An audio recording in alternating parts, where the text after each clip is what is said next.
श्री स्वामी समर्थ मित्रांनो, स्वागत आहे तुमचं आपल्या कल्पना चॅनलवर. तर आज मम्मी एवढा लेट झाला तरी जेवण बनवते.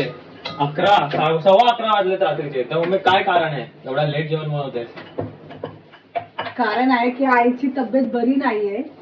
आईची तब्येत चांगली होती तेव्हा आई मला आईचं ताट द्यायचं कामातून आल्यावर, पण आता आई स्वयंपाक करू शकत नाही. म्हणजे बोलतात ना, त्यांना थोडं चक्कर आल्यावानी होते. माझी सेकंड शिफ्ट होती तर मी दुपारी जाताना सर्व स्वयंपाक करून गेलेली कामावर, आणि आता थोड्या चपात्या वगैरे कमी पडल्यात तर आता आल्यावर त्या बनवते.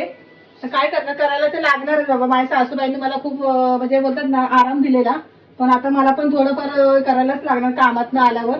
मग आता करते तर चपात्या. आता बघा, आता भेंड्याची भाजी अजून बनवायची. तर आजीची तब्येत बरी नाही. तिथे बघा आपली आजी बसली आहे. आजी काय होतं तुम्हाला? काय नाही बाबा, खाली चक्कर येते, जरा असं पोटामध्ये अशी गडबड होती. काय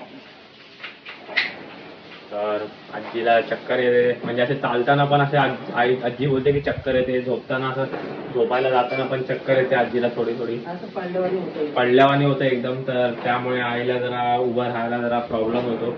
त्यामुळे आम्हीच बोललो की नको, काय नका करू.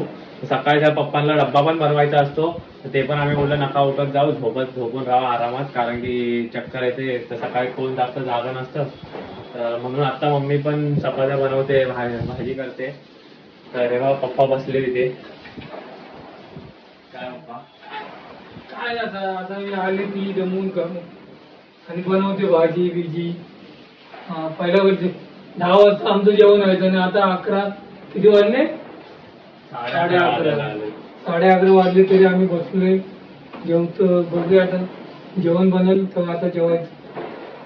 हा मम्मी, तर चला इथेच व्हिडिओ एंड करतो. एवढं सांगायचं होतं. श्री स्वामी समर्थ. तुम्ही पण काळजी घ्या, आम्ही पण आमची काळजी घेतो.